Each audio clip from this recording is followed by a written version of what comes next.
guys want to start on this? Well, I saw on when they were talking about like Stephen King's, I think it was like something that he wrote, and it said like something that caught my eye was like, if you want to be a writer, you must do two things above all others: is read a lot and write a lot. And I think that really stood out to me because if you read a lot and then you also write a lot, you also get that knowledge, that prior knowledge, and then you also get practice. I think you get practice a lot when you read and write because you're reading somebody else's, like book or article or something. So I guess you can like. You can learn from it, yeah, right? you can learn how to write better. Yeah. And writing a lot is also like essential, I guess, too, because you kind of Practice pick up. makes perfect. Yeah, you kind of pick up like new techniques as you go. I guess what's hard about it, like if you put it into like for me, it's just like the reading aspect, cause like, if for me I'm a slow reader, Yeah. so it just consumes so much of my time that I have to like, I have to like, Yeah. I have to spend it like I have to studying like dedicate like a classes. whole day to it, to be honest. But Yeah.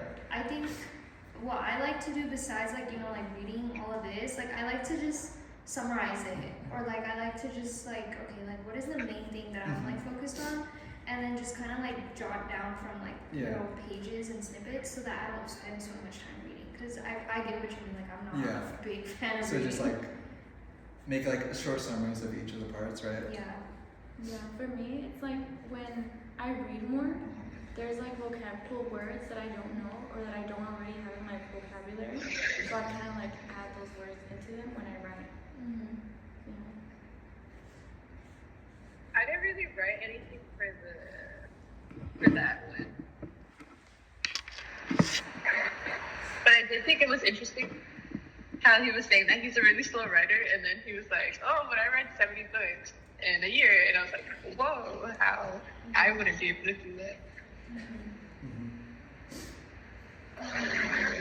Oh, another thing that stood out to me was this quote King said. He said, "When you find something at which you are talented, you do it until your fingers bleed and your eyes are ready to fall out of your head."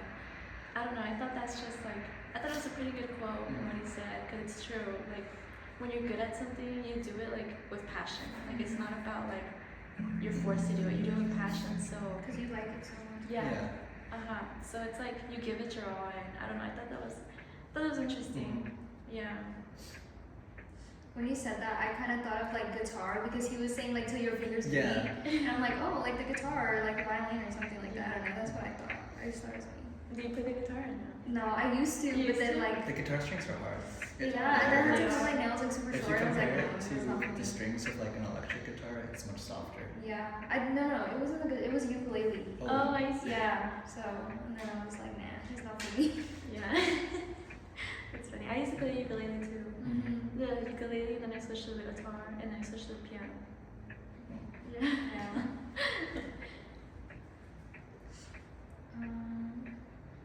Where else should we? I think we should start off by like the thinking critically about the reading, like just answer the little questions, I guess.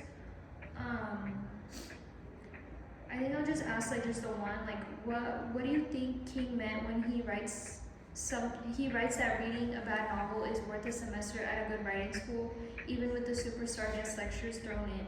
I think for that, reading a bad novel is like, oh, you're learning. Like, if it's that bad that you can be like, oh, I can do better.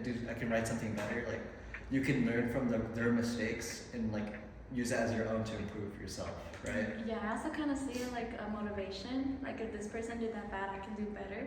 So it kind of like motivates you to, I don't know, prioritizing like your writing skills or something. Yeah. Would you guys take his observation like seriously? I think yeah. Yeah. If you see that if it's reading a bad novel is like it'd be like by reading it and like learning from it is worth it's worth everything basically. Like if you can learn from it, then it's worth it. Yeah, not to mention like just knowing that it's a bad novel, like that's good, because you know what's right, what's good. Oh, sorry, you know what's a bad novel and then what's a good novel. So it kind of like helps you in the future kind of analyze text too, or like analyze novels in the future? Diana, what do you think? Sorry. I also think reading a bad novel, it can help. I feel like me, if I read a bad novel, it'll help me be like, oh, maybe I shouldn't do this. So like, say if it's boring, sorry, I'm outside. Say if it's boring, I would probably be like, oh, I would add something here to make it a little bit more interesting, or Yeah. get like the audience more engaged. So I think I just wouldn't be as interested in the novel, but in a way would benefit me to see what I could do in that situation. That makes sense. Yeah. And then one of these things, it mentioned that he wasn't a fan of watching TV. It was more about writing. So I was wondering if you guys are like that too. Like, No. do you guys I feel like it's easier for me to process information if I can see it. Yeah, I'm more of a visual learner. Mhm. I think so. Like I feel like if there's this one show that we watched. Not show. It was a movie. Oh, it was A Boy in the Striped Pajamas. Like we read the book, but I was more interested in the movie. Right. And so I could write like a whole 2 papers on it because I watched the movie, but then also had to look back on the book because like the movie and the book are different. Yeah. Like the book is more detailed, and then the movie is just like, It's it's like- just It makes it. I feel like the movie, it grabs your attention, makes it Yeah. more emotional, right? Mhm. More like emotional connection. I feel like the movie is more so like if they make it, I feel like they think about it like, oh, if we make it like the book, they're not gonna want to watch it. So I Yeah. feel like we should cut out They some make it more parts. entertaining, Yeah. right? That's true. I had the same experience. I think I read the book first. I was trying to read Malcolm X, his autobiography. Mhm. And then I was like, oh, this is really interesting. And then I heard there was a movie. So I was like, should I watch the movie and spoil the book? So I ended up watching the movie, and it went by so much faster than the book. And I was like, oh, no. So in a way, it kind of ruins it. But it depends, I think, on the order. Like, I'd rather read the book first and then maybe the movie. And it's good to always compare. Because in the movie, they do shorten it. Yeah. A lot. They like compress And all they the don't- information, right? Yeah, that's kind of They, bad thing. and they miss a lot of big, like, details that add to a story, you know? Yeah.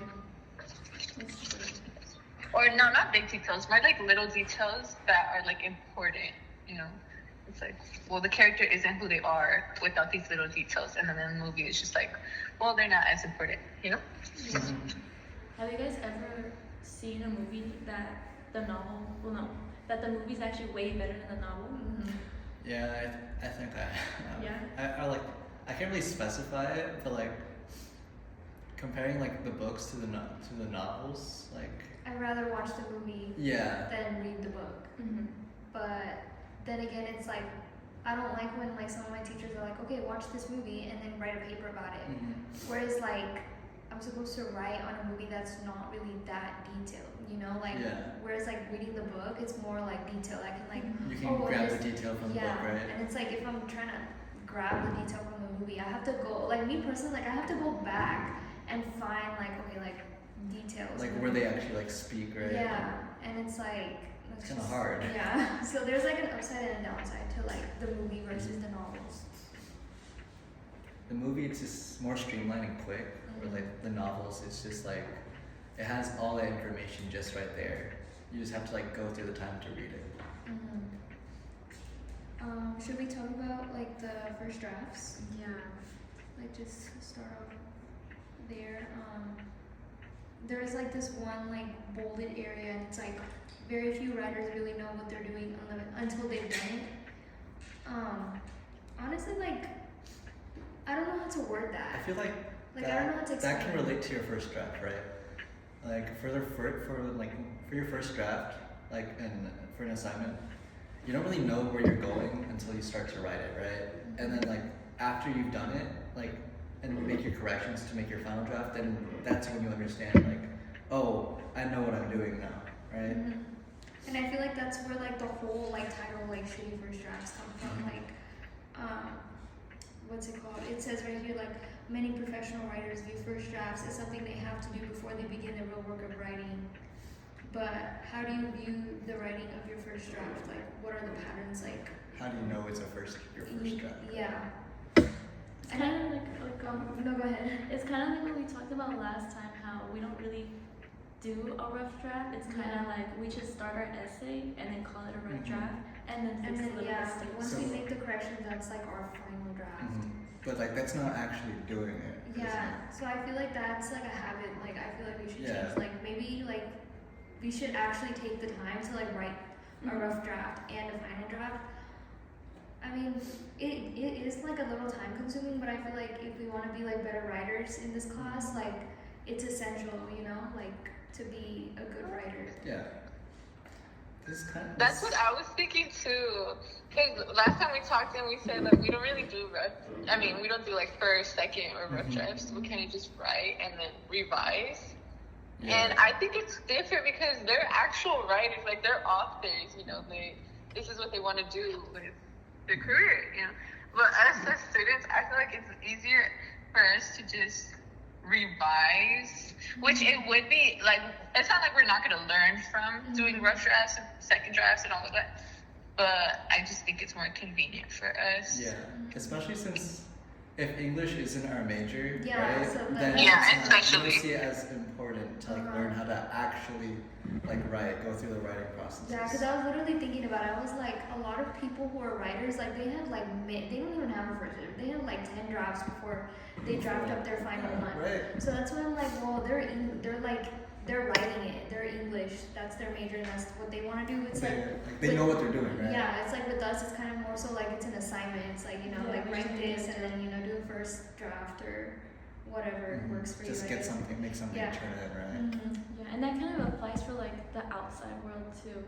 Like sometimes when something doesn't really correspond to us, like we don't give it much importance, you know? Yeah.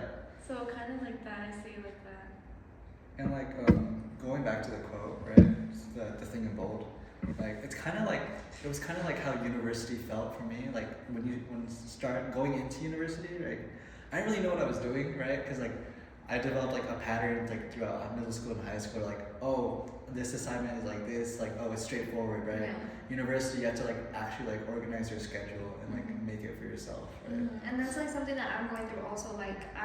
Like right now, like I'm going through a crisis. Like I don't know if I want to do nursing because I love my job and I'm like I want to be a teacher, but no, I want to be a nurse. So it's like I feel like it's more so like I relate to this. Like they really know what they're. Very few writers really know what they're doing until they've done it. That's why I kind of relate to that. So that's why I'm like, you It's know. kind of like life, right? Yeah, I kind of tie it into like real world, not just like the book. Not just like writing. Yeah, because we all go through it, you know. Mhm. Thanks. Something I did want to say was that I liked how her writing was informal. I feel like it made it more engaging. Yeah. No, yeah, you can tell by the title right away. It's Yeah. like not something you would see in a formal. Yeah, no, because nobody puts like shitty on the title. Yeah.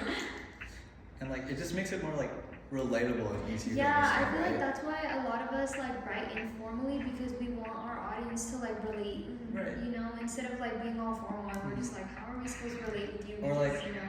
Make an emotional connection, right? Yeah. 'Cause if Yeah, it's feel so comfortable. formal, Mhm. then like it's just like a sheet of paper, right? Yeah. But like if you make it informal and all that, right, with like all its unique words and language, and like the people who understand it will have like an emotional tie to it, and they'll like better understand and like remember it. Mhm. Yeah. And kind of coming up on our time. We're good on our time. So is there anything else you guys want to talk about? I wanted to add like a last one, like how do you feel like we like even though like writing and English is not our major, like how do you think like we can develop as better writers? You know, like because I feel like that's kind of the whole chapter. It's like, you know, it's all about writing, but it's more so like I wanted to add How like, can you get better, how right? can we be better at writing? I feel like it's just I think over time, I think that's I think we get can just better. time maybe. Yeah, we get better in writing the more we do it, and then of course the more we read, Mhm. but also the more we practice writing. yeah. Right? Like practice makes perfect kind of. Yeah, it's kind of like going back to anatomy. Yeah. It's like if you go over it, it's just going over it, Yeah. back over the information.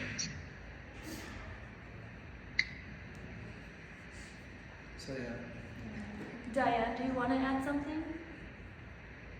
I wanted to say that if we do like plan on wanting to get better at writing, I think these essays basically showed us like there are multiple different ways to, or different methods to better those skills. Yeah. So whether it be like doing multiple rough drafts, you know, like one of the authors said she'll write notes, you know, randomly when she gets ideas, and I feel like that's kind of what Tiffany was saying in our last discussion. Like she'll write in her notes or try journaling, stuff like that. Yeah. So I think that's pretty cool. That even authors who like look, this is their profession, they still all have different types of ways. It's not like they're all just talented and write a whole professional book in one sitting, you know. Yeah. With that, like, I think that I wraps think up. we're all good for that then. Yeah, I think we're all good. Alrighty. Alright. Alright. Thank you guys for calling me.